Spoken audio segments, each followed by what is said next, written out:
and welcome to the American Scouser podcast. We are back. It's a Monday. For once, we don't have to talk about a high of a result or the low of a result. It's just going to be good old-fashioned party time over here on a Monday like it always is. And when you say party, I say party, you say galley. Galley, what's happening?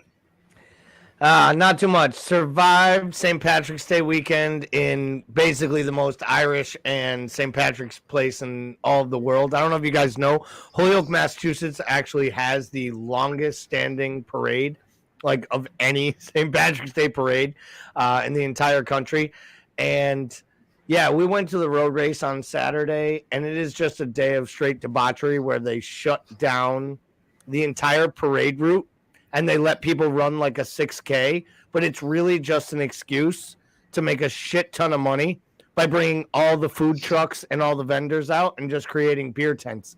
So, yeah, we were bussed in. I took 4 Ubers in one day, and that probably lets you know how hungover I was on Sunday. I was going to say, Alan is with us. Good evening, Alan. And with us is the Bickler Show, who was terrorizing the Seattle area over the week, especially the fish and sushi restaurants in the area. What's going on, Bickler? It was amazing. I'm good. I ate all the fish. I had 4 straight days of sunshine. People kept warning me about like the homeless encampments, but I mean, like those aren't my people. Like, I mean, so it was great. Yeah, Seattle was awesome. Seattle's amazing. 10 out of 10. Can't recommend it enough.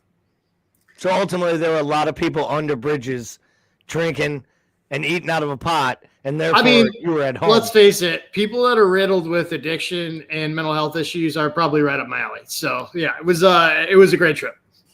And they don't have the Monday night therapy podcast to go with. That's right. Unfortunately. But hey, so the good news is we don't have trivia tonight. So I'm going to save you guys the trivia. The bad news is that means you guys get to watch a video of me. So actually, so I don't know if it's a win. I wouldn't be clapping and celebrating yet. But a short video about our fundraiser that I made a post personally like late last week, and we're kind of like in the final phases of the works over here. I'll talk a little bit about it afterwards as well, but I figured we kind of like take care of the serious business first and get the message across, and we will kind of proceed from there.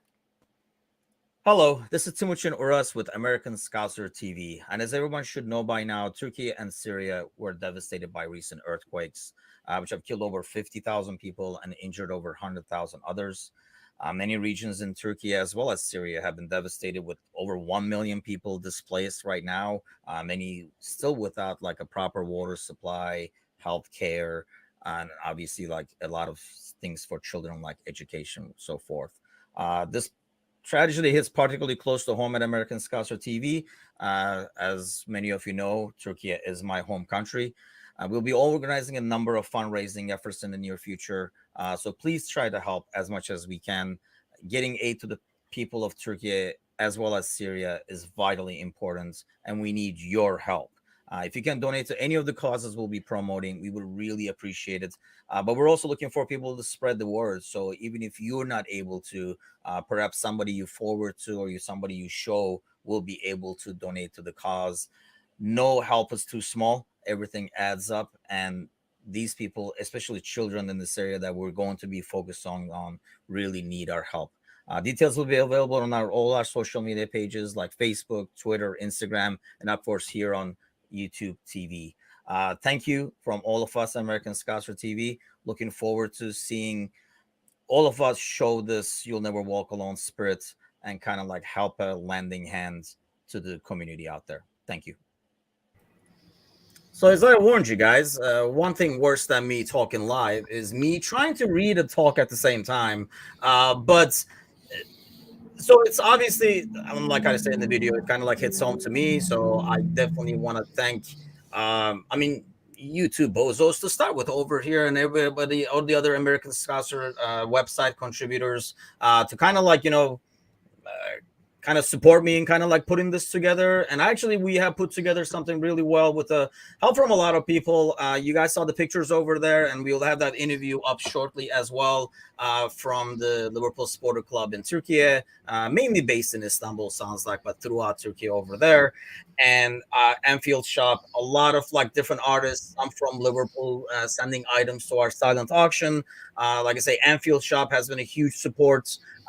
And obviously like contributors, and we're relying on others to kind of like spread the word and hopefully take part in the silent auction. We're also going to start a GoFundMe where we're going to start it off as AmericanScouser contributors as the website with a large donation, and then hopefully it'll build from there with more to come. So I want to definitely thank you guys over here, and thanks to everybody else, especially like all the contributors who kind of like let me and support me in like putting this together. As I hear stories more and more, because I have spoken to the SaveTheChildren.org, which is going to be the main organization we support over there. As I speak to her, who's in contact with the SaveTheChildren.org in the USA chapter, and some of the stories that you hear. I mean, like she was telling me about this incident where they were doing an interview with a kid, and obviously, you know, like since they deal with kids, it's very, they have to be really careful about, you know, not to restart the trauma again, ask specific questions, not kind of like open up in the Pandora's box kind of thing. And she was talking about like, you know, interviewing him as like a tremor was happening and the ground was shaking at the same time. So they can feel it, but the kid thankfully is rocking as he talks because he's nervous. So he doesn't feel it, but they were freaking out. I mean, all these kinds of like stories of trauma that I can imagine as a kid. So I think that's like the area that we really want to help, but a lot more to come. I don't know if you guys want to say anything. I'll let you guys like hop in on this too, because obviously you guys played a big part on this ordeal. Go ahead, Paul. You go first, Paul. No, I mean, I just am grateful. Like I don't know. I just have the overwhelming feeling that I wish I could do more. Right. I think I mentioned in the Discord channel, having 3 kids and tied down to a job is on the outside, it feels like an excuse. But if I had the physical ability to be over there, I would, because I feel like, you know, this is something that when things like this happen, I think universally, we all kind of understand at the end of the day, we all sort of bleed the same blood, to use a cliche. We're all cut from the same cloth. And I think humanity is humanity. And if I was able to be over there passing out meals, doing whatever I could, I would. So this was a really nice outlet, and we really appreciate you doing the legwork on a lot of this, because similar to not having the ability to get over there, I don't have the resources to pull a lot of this together that you did. So thank you so much on behalf of all of us at American Scouser, that we're proud to sort of support this. Thanks for doing the majority of the legwork there. Yeah, and that's really well said. And I'll just, you know, piggyback on it. Obviously, I don't have children of my own. We've talked about this on the podcast. It's probably good for the next generation of people. And Come on, I set the bar remarkably low, Gally. Yeah, come on. SaveTheChildren.org thanks you. I thought to myself here for a second, I was like, I don't have any children of my own. It's probably a good thing because they'd never get an autographed jersey from anybody. But honestly, I would stand in line and beg for autographs if it meant raising money or sending things over, you know, to help out Turkey and what's going on in your country. And, you know, the connection I have with that country is ultimately my friendship to you and your family, Timuchin. You know, I don't know that I actually know anyone else that was born there, I can honestly say. But I did feel connected from the moment I woke up that morning and heard about it. And then with our Discord channel and the things we talked about and some of the stories you shared, and it definitely did hit home because I was worried, you know, that you might have family involved or others. And I just appreciate all the effort that you and the rest of the folks here have done to put together these things. I think we shouldn't like belittle the idea of how hard you've worked to put all this together. At the same time, you made a really great point in your video, which is not everyone can contribute. And we completely understand not everyone is in the same boat, whether it's money or an item or an event. But if you're listening to this right now, you have the power to share this to every single social media platform and or place. And every share that you do or likes or anything you do to help promote this cause will only give back to the same level as a monetary donation would. Because nobody knows who in our network sees or what things will hit a chord that makes someone give some money or donate an item or buy something from our auction. So please, if you're watching this right now, share this, share Timuchin's video. I'm sure we're going to put out some shorts. We're going to have lots of posts coming out in the next few weeks about this. And I think that we need to make sure that it gets out to as many eyeballs as possible, so we can raise as much money as we can and hopefully give back and help, because they need a lot more than what AmericanScouser can offer. But at least we're going to do something. And it makes me feel good. And I want to thank you for putting it all together. Yeah, like I say, I appreciate it. Like I say, it's every bit helps, like I was saying in the video. And I know as I watch those videos sometimes, as they say people, or, you see people losing their entire family and stuff like that. It's like makes your heart hurts literally and physically. So it's small, but I know it was rewarding even putting it together. I felt like I was actually doing something to help. And I hope that everybody who contributes, even if it's just hitting the share button or the like button or whatever, is helping the cause overall. But so there'll be more coming on that for sure. I'll try to share this solo video as little as possible. That's my promise. But I do have like a chat that was going to be going on this week with the Liverpool Supporters Club in Turkey, who have done a lot of work. They've collected a lot of money through the UK and passing it on and stuff like that. So that'll be airing later this week. So let's get to now that the serious business out of the way, let's get to other not as serious business, but football business with Liverpool. So obviously no games, no woman, no cry. It's almost like no Premier League, no cry this weekend is the best I can probably put it. But a couple of topics I want to talk to you guys, and then we were having a chat with this morning with Mateusz in the morning coffee show. So I want to kind of bounce some of that off you guys as well and get your guys' take on it. So 2 talking points. So let's start with the first one over here. These are things. Honestly, I'm gonna make an effort. I'm gonna mention the name once, Bellingham, and that's the only thing I'm gonna mention about that, because it's been nothing but things that you already knew, like City has money and things like that in the news today. But I'd rather get into transfer news. Let's talk about who we have right now and what we do with them. First name is James Milner, that I've seen a lot this week in terms of getting another year extension that Liverpool is actually the word is, I guess, looking forward to. So Gally, you laugh. Would you like to see Milner signed on for another year? So I wouldn't mind at all, but what I laugh at is the look on his face in that picture is almost like he's as disappointed to be in one of our graphics as we are to have him in it. It almost just looks like he's looking at it like, I don't know. Do I want to run at this man? Do I want to clear him out? I think I need a yellow. So here's the thing. Will it kill me or bother me if James Milner signs a 1-year extension? It sounds like Klopp is doing everything he can to get him back for another year. And I kind of feel like there's part of that is he doesn't know what's going to happen with Henderson next year, and he can't imagine a world where neither of them are on the side at the same time. Literally, he needs one of them. I honestly think it's time for James Milner to move on.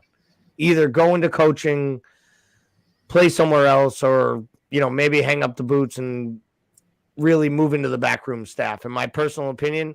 And the reason of that is I can't imagine a world where Jordan Henderson's not in this side next year. And I really believe if there is a role for Henderson any longer, it's kind of playing the role that James Milner plays in our squad. Because I don't know that you can continue to carry 2 of the same person, which is someone to offer a lot of leadership and a few minutes a match. That being said, over the last 3 weeks, James Milner is probably the most important player on our team, because he was the best player on the pitch against Madrid for half the match. And he's the only thing that gives me any form of semblance at right back right now that makes me feel confident. So I don't know that you can move on from a guy, but I do feel like it's time to move on, if that makes sense. Yeah, Brian says I'm going to retire before Miller retires from footy, which is very possible. I mean, I personally would want him back for a year, just not counted as when Klopp is counting all the midfield options we have. He like him and Henderson should be the guys at the end of the list there for leadership. I would want to see Hendo or Milner trot out the young guys to a League Cup game or an early round in the FA Cup and stuff like that, and maybe come in to close the game at the end for 15-20 minutes. If that's the role we have in mind signing into the extension, I'm all for it. I don't know if Milner would be out for that. I don't know if that's what we have plans. And what would you think, Bickler? Well, I think what I want for James Milner is not what Jurgen Klopp wants, and it's not what James Milner wants. So right. I think I don't want him re-signed. I also don't to me, his biggest contribution would be on our backroom staff. And I don't think that's what he wants. I think if anything, he would take a job leading one of the youth teams before he'd want that, because he wants to climb the coaching ladder and being basically a professional mentor is not going to do that for him. So I think the way that I look at this too is I don't want to bring anybody back that I don't think can consistently impact the starting 11. And I don't know that I can say that for him next year. And on the wages he's on, I want to liquidate those wages and go as hard as I can into the market this summer. Just from a business standpoint, if he's not somebody that I think can consistently contribute to the starting 11, I'm liquidating that cash and floating it out into the market. But doesn't that create too much change? Because that was my initial thought as well. But when I look at it afterwards, when you have a midfield, let's say, I don't know how many midfielders you're going to have, 8, let's say, right? I think the fact that you waited, I think the fact that we continually waited to add depth and add quality forces us into a position where there's going to be a lot of change. Right. But do you want that much change at the same time, I guess is my question. Because I don't think we have a choice. So do you want to have I don't know, let's say Henderson, you mentioned Gally will be the common denominator. We don't know Thiago. Do you want a situation where literally you have 7 new midfielders? Isn't that a bit of a chaos as well? Of course it is. Of course it is. And we don't want that much change at once, which is why I made the comment. If you told me Henderson was going to leave in the summer, then I'd say, will you re-sign Milner? Because he is your vice captain, the guy who holds the glue together when he's not there.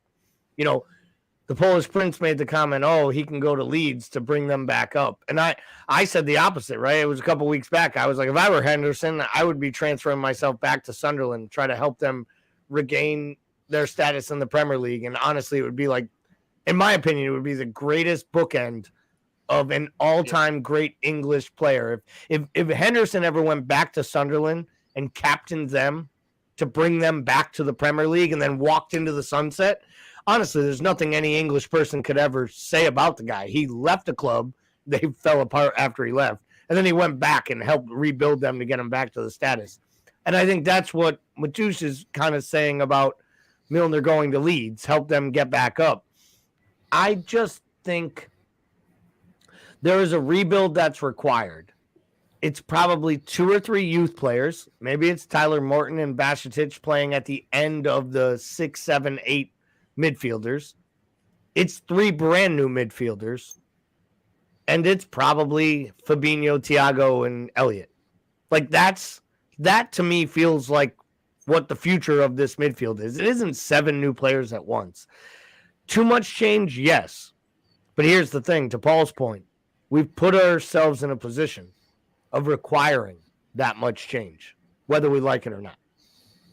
Yeah, and that's the issue there, I think. But I guess my biggest concern is Henderson is the only part of the aging midfield I would keep, says Brian. And I do agree to that because I think he probably has more miles left than probably Milner, even though he is more injury prone than Milner in terms of reliability. I think we can rely on Milner. Well, maybe because Milner doesn't play a lot. That's another thing. You don't rarely get starts from Milner unless it's the League Cup and stuff like that. I guess my bigger concern is the locker room, where we've seen that these guys can lead.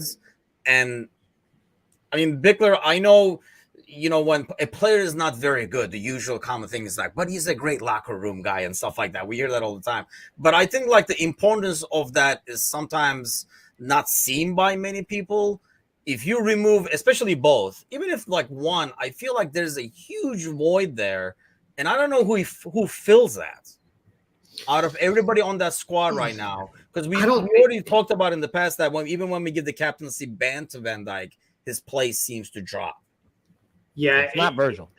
It's tough because I think you can, at some level, you can get into this with all the players. And we look at the midfield, like, to me, it's like there are parts of me that would rather see Thiago and Fabinho gone before Henderson. And like that seems crazy because I think Thiago and certainly Fabinho have more in the tank than Henderson does. But when Henderson is prime Henderson, when he gives you 35 minutes of his best, it's more impactful than all those players combined at their best. That's fair. Like, and so that's the difficulty in a midfield that's already thin. You give up assets that can be prime assets for something that is only prime maybe a fourth of the time, half of the time.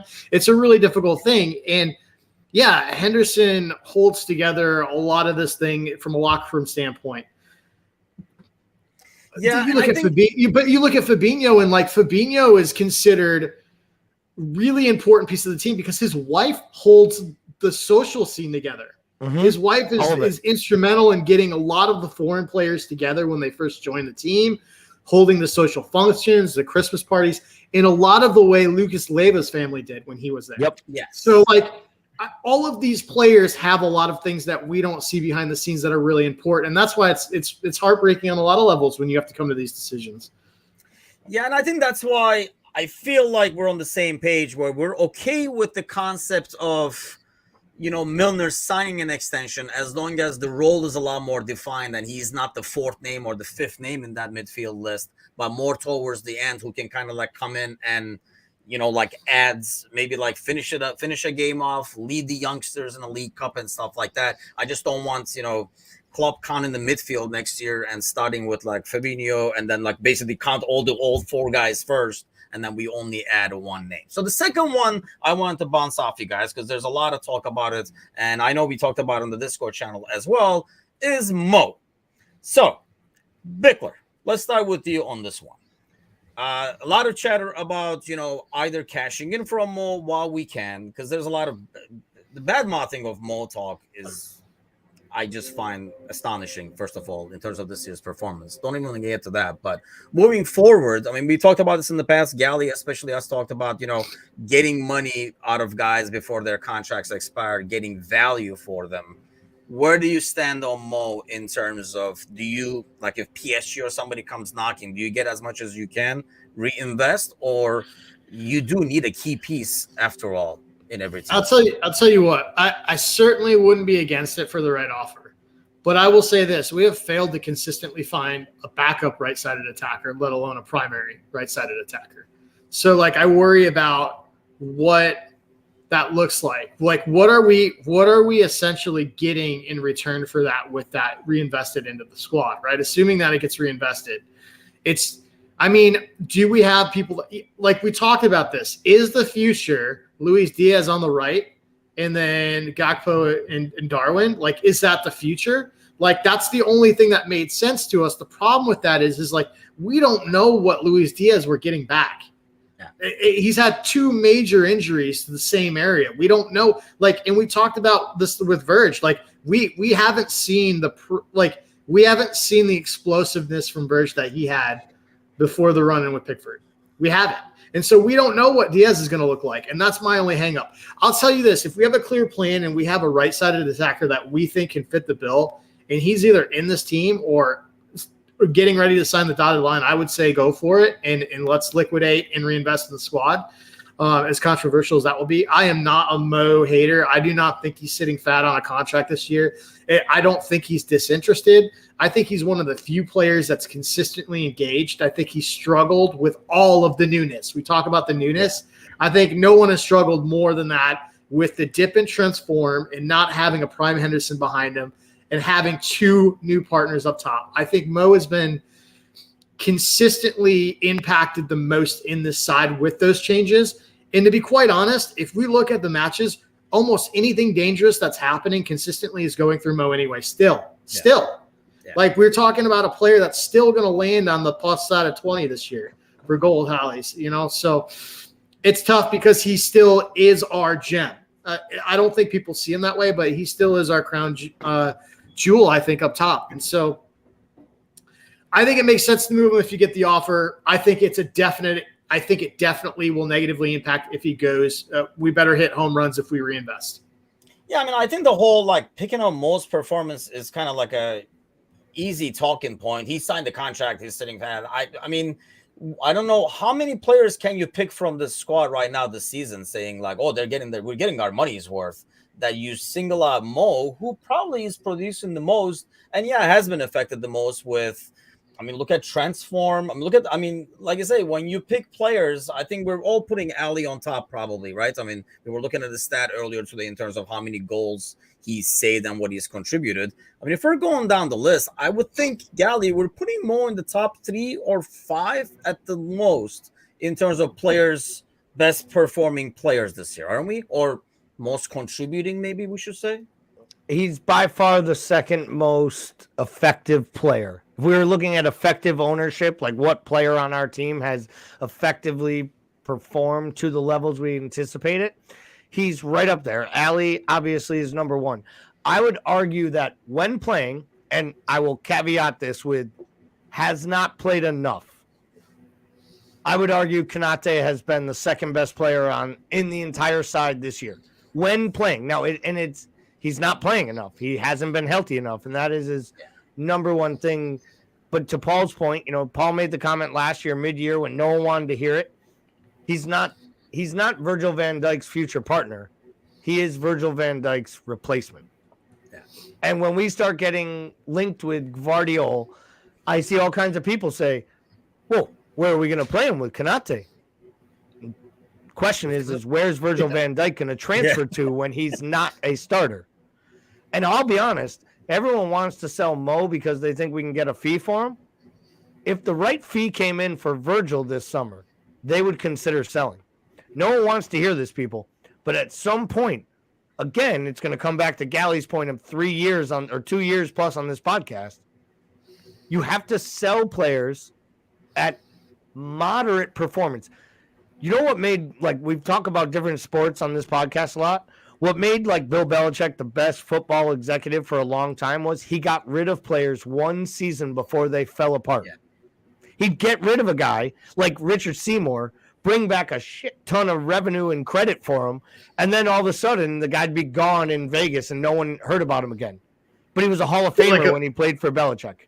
Get 11 draft picks, you can turn into 15. Yeah. But it's like, look, and if 3 of those turn into, players that help you win 7 Super Bowls or 6 Super Bowls, you take them. But the point is like, that's the difference, right? We criticize City all the time for having all this buying power, but we don't give them credit when they sell Sterling for a profit and he falls off the goddamn planet.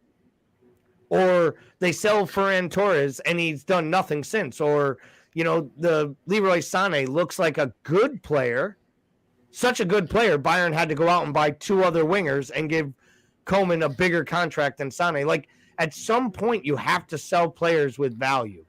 And I think that's what's hard. I think I read our 5-year net spend is higher than City's right now, which is wild. That is wild. I mean, obviously, though, like, I don't know, the Holland, for example, number is shady in that calculation. But, what I mean? But why does that happen? That happens because they actually sell players. And this summer, when they sell Bernardo Silva for a profit, and they have 11 trophies since he joined the club, this works. Like, this is what they do.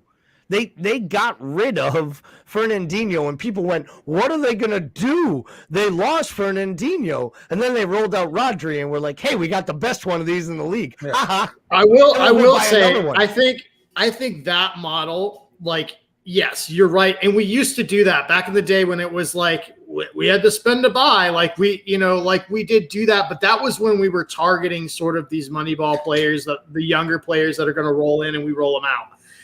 I think what helps City with that is the fact that they have a legitimate squad that's like 20 players deep that they rotate. So those dudes haven't had the break speed off them for 5 years. Like Bernardo Silva has played half the amount of time as like a Jordan Henderson in the same amount of time.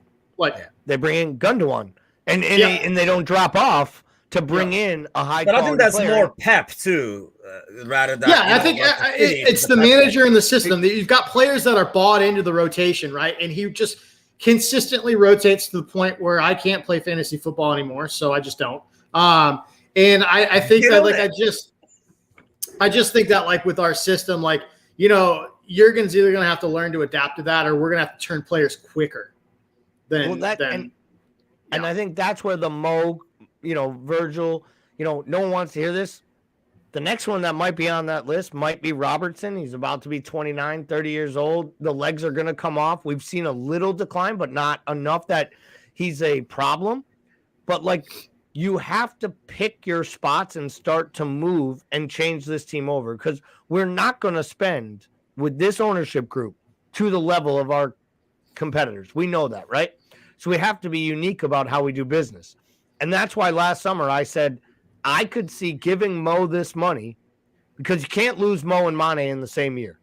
Yeah. And you sure as hell can't let Mo walk for free. And the same year that Bobby's walking, Keita's walking, Ox is walking, and and other players are coming up for their contracts running down. And that contract to me felt like a little bit of a bumper. Let's run this back. Let's buy some young players, see what we can do. But it also is a contract that is sellable, because it's only 3 years. It's at moderate money. And let's be honest, if Neymar and Messi leave, there is a huge hole at PSG. Yeah. And if PSG comes in with 70, 80 million, and they literally don't snap off and run to the airport and pack his bags for that money, they're making a bad decision. You see that? And the ownership of PSG. So Van Dijk said Mo. You said Mo 70, 80. Give me a price, Gally, for Van Dijk. That you're going to be like, you're driving. 60 million. The car once you hear 60. It. If Barcelona comes in with 60 million, I pack his bags. Okay, Bickler.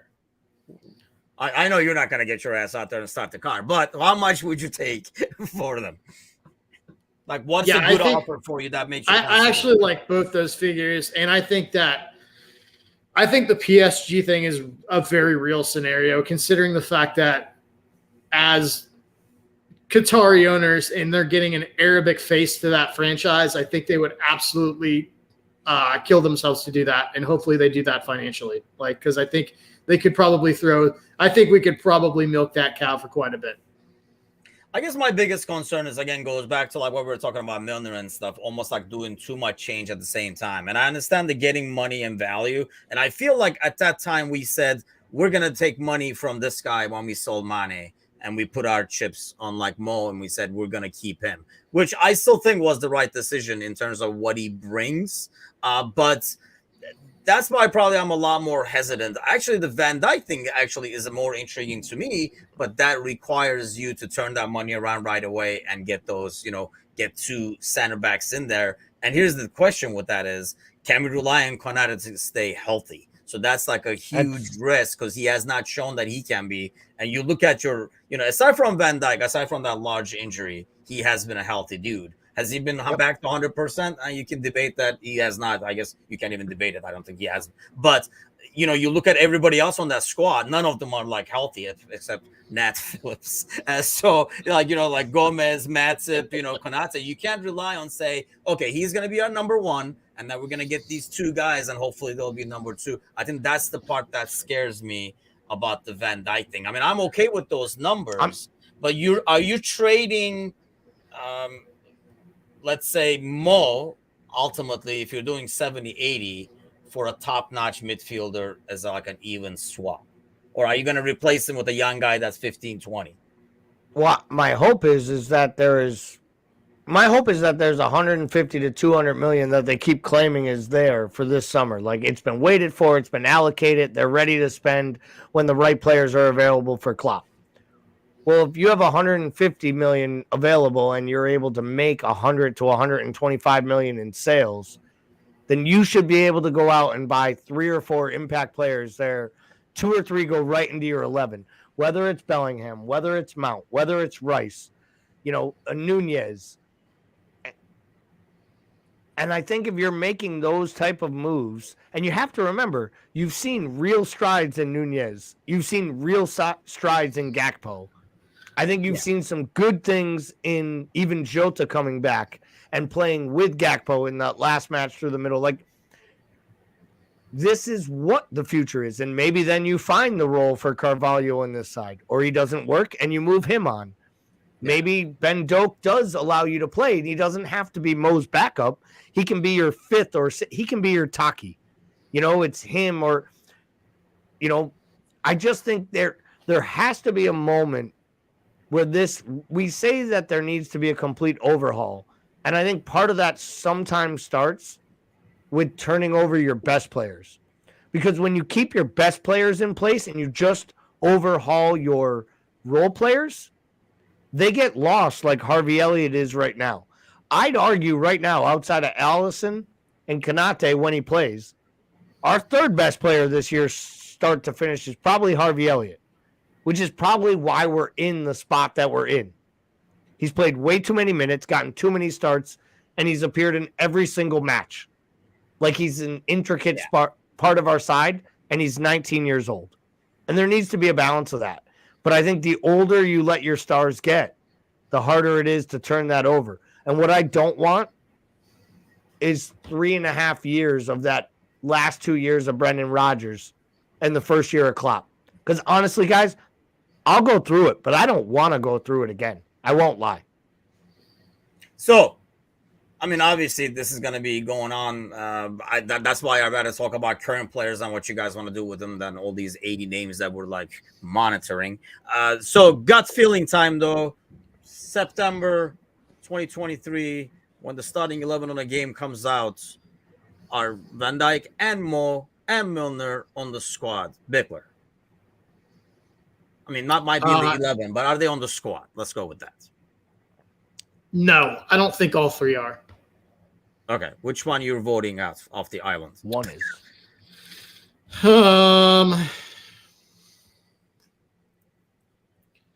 I think something's gonna materialize with Mo.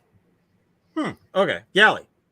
I think Virgil will be the only player left on opening day roster next year of those three. I'll be honest, I'm leaning more for the 3 out of the 3. But if it is 2, I would think Milner would be the one that's probably like moving on in a sense, is my guess. But because of a different opportunity or something like that, or like the role that in an ideal world that we probably would want for him, we don't know if he would want it. So that's like the biggest question to answer, I guess, is, we're kind of like looking at the Liverpool side, probably not as much from the player side. Go ahead, Gal. Mo and his agent can say all they want in the media and try to shoot their little barbs. Like when they wanted to shit on Liverpool, right? Mo's agent went straight Twitter, fucking clapping back on every single thing about contracts and what was out there, right? But now he's like, we're not saying anything. Mo's so happy. He wants to go nowhere, which makes me think he's angling around the back end, which is if we're not in Champions League next year, Mo Salah is not playing his 31-year-old year at the prime pinnacle moment of his career in the Europa League or the conference, especially if PSG is willing to actually give him a bumper deal and more money and let him score 50 goals in that Farmers League. So for me, does he want to be number 2? Because you are automatically number 2 unless Mbappe goes to Real or something like that. We believe Mbappe will be there, but there are rumblings that he wants out. There's talk of Conte going to PSG. Like there's all kinds of stuff out there. No, but I mean, there's all kinds of stuff out there. So here's my thing. If Mo has a chance to go anywhere, play in the Champions League, and succeed and keep getting paid, it's too late in his career. What if it's 2 years out? What if Newcastle comes back next year and is even better? What if they're like, he has to think about his legacy just like all players do. And if he has an out, I think that's the one. And we've talked about this in Discord, whether it works or not. But where there is smoke, there is some fire. And there is some real smoke to this Mason Mount out of Chelsea thing. And there's real smoke to Liverpool being interested. And Mount allows you to play in the midfield, Mount allows you to play the right, give you cover that Paul's always wanted, if not even a replacement. It's a different player, don't get me wrong. But it allows you now to actually have a right winger that creates and put two guys through the middle who score goals. And that might be Jota and Gakpo, and you still have Nunez's crazy ass on the bench and Diaz hopefully being electric on the left. There is a lot of talent still here, even if Mo goes. And I think there is a shift. And I think this Mason Mount thing is real. I genuinely believe, like, we hear all these reports that Chelsea's going to let him go. He's rejected the last contract. Players don't change agents because they don't want to move. And this dude just fired his agent in the middle of a contract negotiation. He is leaving Chelsea Football Club. And honestly, he's either coming to us or going to United. And I hope to God he isn't playing for United. And that's the thing. I mean, here's another thing. I mean, you know, going back to like Mo's perspective, maybe Mo wants to see what Liverpool do in the beginning of the offseason to decide what he wants to do or where he wants to go. Even if it is not, you know, Champions League football or anything like that, you know, are we putting together a strong midfield to support him to be able to kind of like play for the title again and stuff like that too? So that's kind of obviously, so that could be one thing that the agent is like, no, we're good. Why don't you guys do your own thing, and then I'll let you know where we're at. It's kind of a deal, too. So we'll see about that. So let's get to a couple. You brought up Conte, but before we even get to that, let's talk about this one over here. So this morning's show, we talked about the calls that were made and the red cards, like Mitrovic and Willian and stuff like that. But what I want to get your guys' take on, like two different scenarios, two different managers, want to get your guys' perspective on, you know, Marco Silva, which I personally think, unless he said something, which in his post-match, he made it sound like he didn't say anything that would cause him to get a red. What he does physically, I don't understand how he got a red out of that, because we've seen 10 times worse being done. I guess my question to you, so let's start with you on this one, Bickler. Would you rather have a manager kind of like reacts like Silva did and maybe loses composure and, you know, his nerves or whatever? Or would you rather go with the manager that's going to keep his calm and, you know, like pace in his own area, or sit down and just shake his head and drink his water? This is serious hindsight 2020, because, like, I'll say I think it depends on the squad you have.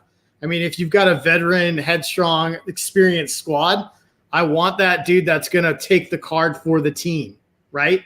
Mm-hmm. But if you've got a team like this and you've got walking time bombs like Mitrovic out there, you've just given him an excuse to go do something stupid. Mm-hmm. So I think it depends on the team is my answer. So you don't have a preference one way or the other in terms of like, I prefer to have a manager that takes the on card. The sideline. If I had to pick, I would want a manager that would take the card for the team. But you gotta, like I said, you have to pick your spot and be smart about it as a manager. And I don't think he was smart about where he picked his spot there. Because I think like the leadership on that team comes from the hothead that is Mitrovic. So obviously, if that, you know, you kind of like start with that, that's what you're going to get, and you like the fuse. How about you, Gally? The three best players are Mitrovic, Willian, and Andres Pereira. So that lets you know about the fucking temperament of the side. Yeah. Their next best leader is a 455-year-old American named Tim Ream. So like that's the real issue. Who there, was right? going around saying, guys. Did you guys see me at the World Cup? Pep told me he wanted me on his team. But no, so here's the thing. I don't know if you guys heard the interview with Marco Silva post-match. Yes, I did. Absolutely brilliant. He took full ownership for the mistake. I have to be on, to Paul's point, I have to keep my composure so I can stay on the touchline to help my side see them through this. I let everyone down today. At the same time, he went right into Chris Kavanagh by name and called out 3 times this year he's been a match official. They have awarded 5 handballs against his side, 2 which counted out game winners, and then the one in United, and 2 red cards. And he actually said, I'm not blaming him. I'm not saying it's his fault. But the inconsistency of this entire program is wrong. And the fact that he could point to 2 different spots in the first half that easily could have been penalties, including the time where Luke Shaw puts 2 hands in the middle of Mitrovic's back and knocks him down to the ground in the box, and they don't even get a review by VAR. Like, it was a handball by Willian. And unfortunately, because it's a handball, it is a red all day long. It stopped the goal going in. Yeah, I mean, here's the thing, though. I don't even want to, like I say, I don't even want to go to the call. Regardless if the call is right or wrong or whatever, I kind of want to get your guys on what kind of a demeanor you want from your manager on the sideline in general. I think a manager has to be the leader. Like, Paul's right. There is a time you take it for the team. I know you hate baseball, right? But, like, when a guy's about to get run and thrown out of a baseball game, it is a manager's job to get thrown out before the pitcher. Always. Every time. When a hitter is ready to argue balls and strikes, it is a manager's job to get out there and get tossed. Because you know why? In a baseball game, it's more important to have your talent on the field than the old man in a baseball uniform in the fucking dugout, right? Like, that's, yes. It's always, but it is. It's the truth. Like, it's more important to Paul's point. Too, where we say, like they take a technical to get the team Absolutely. going. Yeah. You save a player. He wasn't doing that here, though. Supposedly, he got sent off because he walked up to Kavanaugh as he was going to the monitor, and it's an automatic red. If you leave the technical area when they go to the monitor, you are therefore impeding in their judgment before they even see the replay, which is why everyone was so mad at Arteta not getting sent off against Tottenham when he was screaming in front of the manager's face when they were about to give the red card on whatever. I'm just going to guess, probably Richarlison. But like a player on Tottenham for some, it was the one where we all killed him when Anthony Taylor gave the red card to the Brazilian Emerson and Saka or Martinelli rolled around like he was Neymar on the ground. Yep. And we all killed it, right? Because it wasn't even a foul, let alone a red card. But he gave the red card because of the reaction. And then Arteta went crazy when they asked him to go look at the monitor. And it's just, and I think you love that passion. Consistency at the same time. I don't think any other manager sees this card. It's Silva, so he sees the card. How many times have we seen the manager come out of their box and we never freaking see a red? So to me, like I say, like when we talked about this morning, to me the red was more of a power trip red than anything else. Klopp ran onto the field and hugged Ali, and I don't think he didn't see anything. So leave alone the box. He was in the middle of the field in that Everton game with Divock, hugging Ellie. So we see it all, including our team, where this was more like a power trip red. I just wanted to get your guys' take in terms of, which one you guys would want to see. And that does make sense in terms of what your team is. But I think I do lean more towards, because maybe I lose my head all the time during a live game, that I think I would like my manager to show the emotion and maybe lose it rather than just drink water and say, let's stay calm, guys. Because I don't think, as a player, I don't think you look at that and you say, I should stay calm.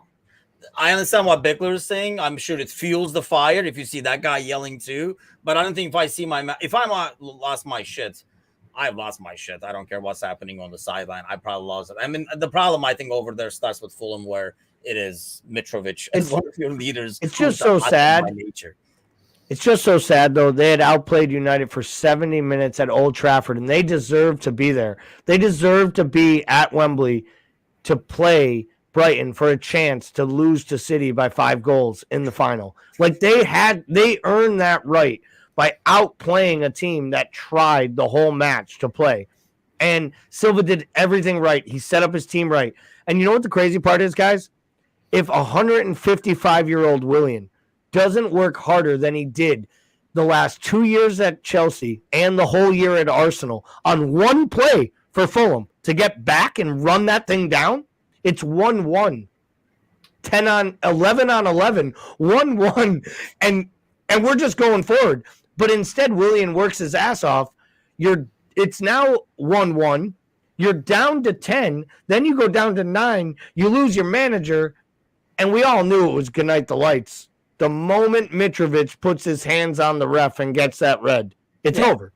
Yeah, it's just, And it's just sad because they deserve that. And Fulham, really, if we look at it, the wheels are coming off. They're lucky they had as good of a start to this campaign as they did, or they'd be one of these Crystal Palace teams getting sucked right into the relegation battle right now because they can't do anything right now. Well, I mean, the Silva was making it sound like the biggest part of the frustration was that I didn't watch the game, so I don't know about the calls that he's referencing, but like the couple of the calls they didn't get in the first half, and that's more like, I don't think that, I mean, it's kind of hard to argue the Willian call, but I think they were more frustrated about like not getting something for themselves, and then obviously of course United kind of thing.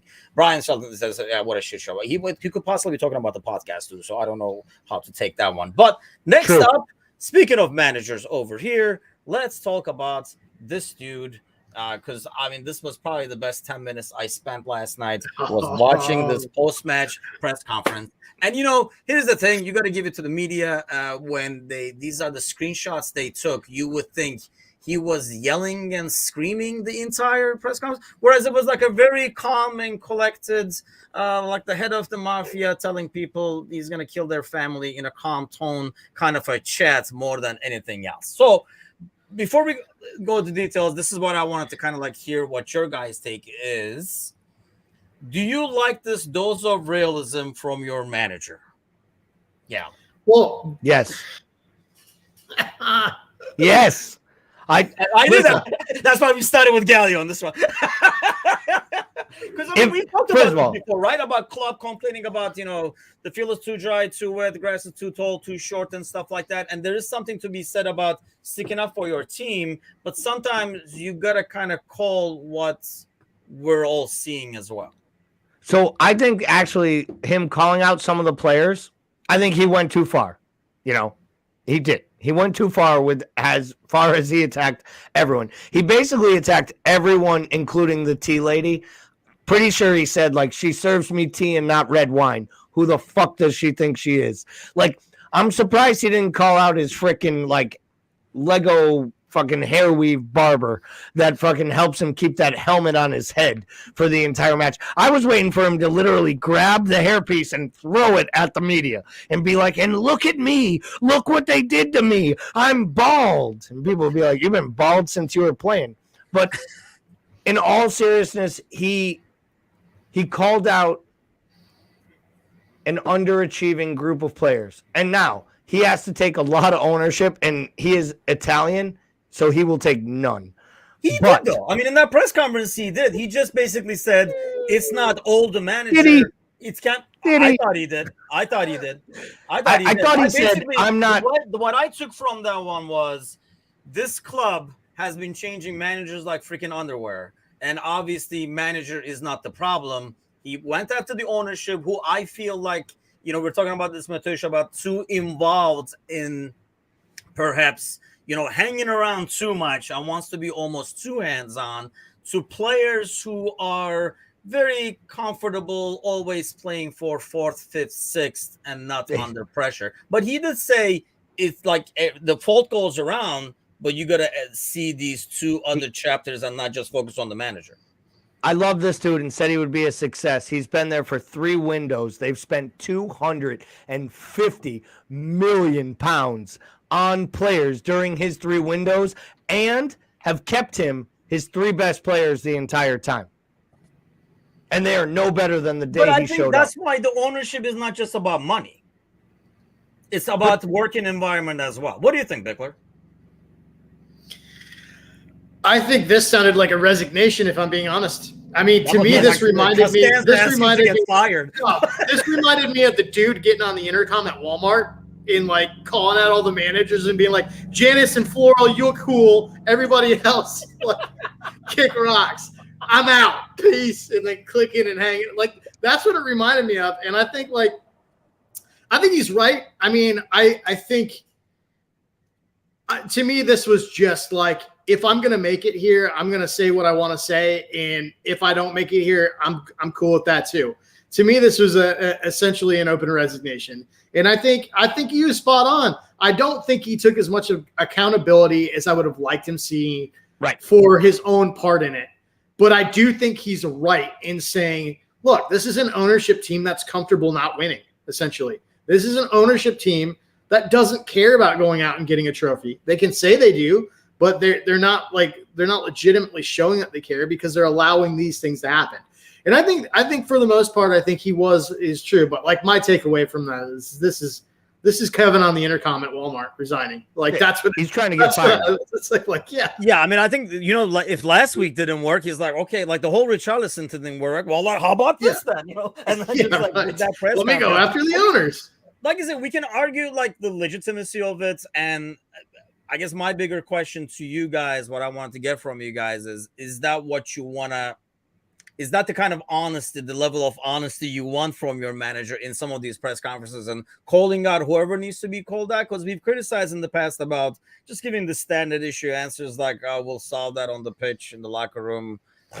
And then, like, just like get up and leave. All right. If you're asking me, do I want Antonio Conte at the podium talking after a big loss or Brendan Rodgers telling me how great everything was for 90 minutes? No, I'm serious here. I want an Antonio Conte manager. I do. My issue is I don't know that this was the right time for that unless Paul is right and he was just looking to get fired. And let's not kid ourselves. He knew where this was. This was on the precipice of a 2-week international break that they would have time to figure out if Ryan Mason can still find his dad's suit to put on with them gold buttons after he took over in the League Cup final because they were so afraid Jose Mourinho would win that fucking trophy that they have been coveting for so long. They were like, we got to fire Jose before the fans say we got to keep him. He won a trophy. And then Ryan Mason went out there and was like literally wearing his dad's overcoat. It didn't even fit. He was all confused, didn't know what he was doing. And like, this all comes back to like that time when Pat Riley was like, or Stan Van Gundy was like, I'm going to go home and hang out with my kids. And Pat Riley was like, yeah, that's really because I'm going to coach Shaq and Dwayne Wade to win another NBA title. And like when Spoelstra took over the Miami Heat, everyone made the jokes like, I can't wait till Spoelstra gives us an excuse about going home to spend time with Stan Van Gundy's kids because he didn't have any children of his own at the time. Like this is what you do. Like, I think when you're a manager, you take control. And I think Conte wants out. I made the PSG comment earlier. There's rumors that Juventus might be open next year. There's rumors that the Italian job might be open. Like, people say, is this Antonio Conte's last shot at top-notch football? Hell no. Dude's won in 3 different countries. He is going to have a job as long as Antonio Conte wants to coach because he has the passion that makes people want him. Yeah, as you read into it more, and this is exactly why United did not want to hire him, right? Because he says stuff that he doesn't have a lot of filter like other managers would, and Glazers did not want that. Did not want to put guy in charge who's going to call them out when they need to be called out. So, and at the same time, like I said, as I listen to that press conference, I almost see an environment where maybe some of these guys who've been there for a while are being coddled by ownership, and he can't really get on them. And like he's tried and it's not working. He's like, I'm out of here. This sucks, kind of a thing. And like you're saying, Gali, I think he will have his pick of opportunities. So why the hell not? Right? He'll be back at Chelsea before we know it. It might be a year, it might be 2, but he smells like a retread Chelsea manager. And knowing him, he'll go back. He'll win a title in his first or second year.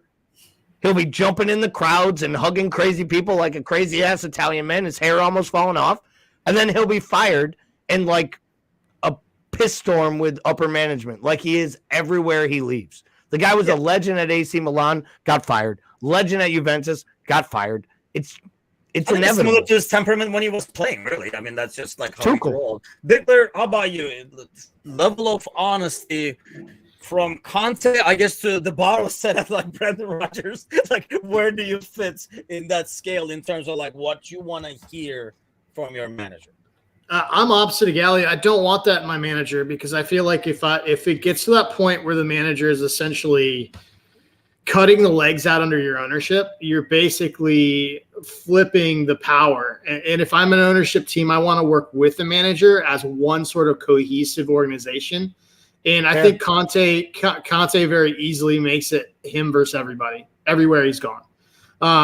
And so, yeah, man, and I want a manager that has the emotional intelligence to feel like he can have those difficult conversations behind the scenes without airing it out in the media. But yeah.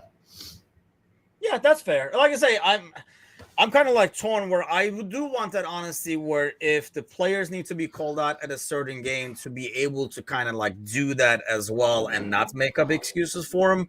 But obviously there was like ulterior motives for this one. I just thought, I mean, it was probably like the best TV I watched all weekend. It was great. Easily when I watched this on YouTube last night, I was like, oh, this is classic. It was like watching a sitcom. And I don't know. And it's so odd that this dude has been in international soccer for years. Right. And most of these guys, regardless of their nationality, they speak English pretty well.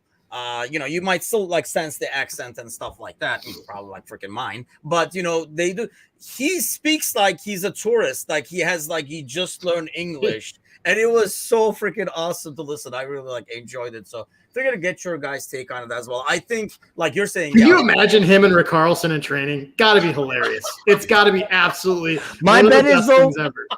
My bet is they're actually like best friends because they're exactly the same. Like on some levels, I'm sure after Conte ripped him, he was the first guy who called him in and was like, hey, just so you know, I was just trying to teach you if you're going to take shots, do it with a smile. Because that fucking serial killer murderer fucking grin you have doesn't make anyone think you're actually poking any fun. So just do it with a cheeky Italian smile next time, right? Yay.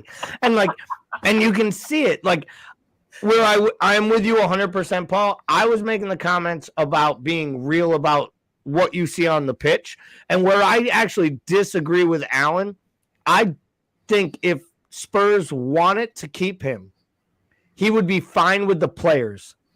Because I think the players know him and know he has passion both for the win and the loss, and that he wants to compete as much as them.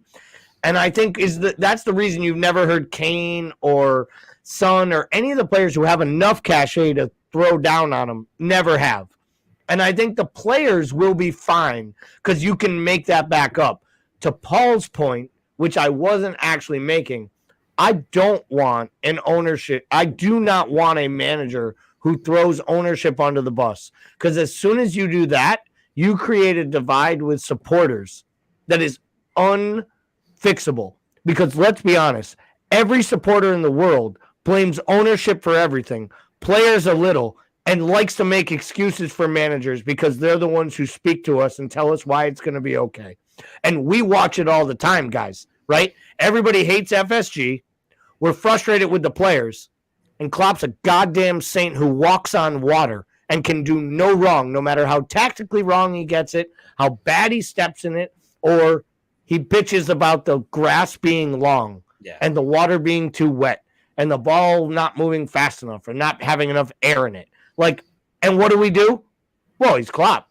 You can't make a complaint about that. So I am with Paul there. I think once you start attacking ownership, you create a divide that breaks a club. And that is Jose Mourinho 101. And it's everything that's like bad about Jose, really. And I think Conte has a lot of that in him. To be fair, these players probably are not complaining about Conte because they see Mourinho. They're like, "This is fucking nothing. We fucking Mourinho over here." Well, I mean, they showed up to a League Cup final with a guy who didn't own a sports coat. So yeah, I mean, I think being in the international break that I know, we're all, I know especially Bickler is looking forward to. There's going to be a lot of stuff happening in the Premier League. So next Monday, we'll probably be doing a lot of recapping about where content will land and see how all this aftermath comes up. But thanks a lot, as always, to all those listening, sharing. And like we talked about earlier in the show, the stuff about the fundraiser will be coming out shortly later on this week. I will be back Wednesday morning with the morning show with our very own Egyptian king.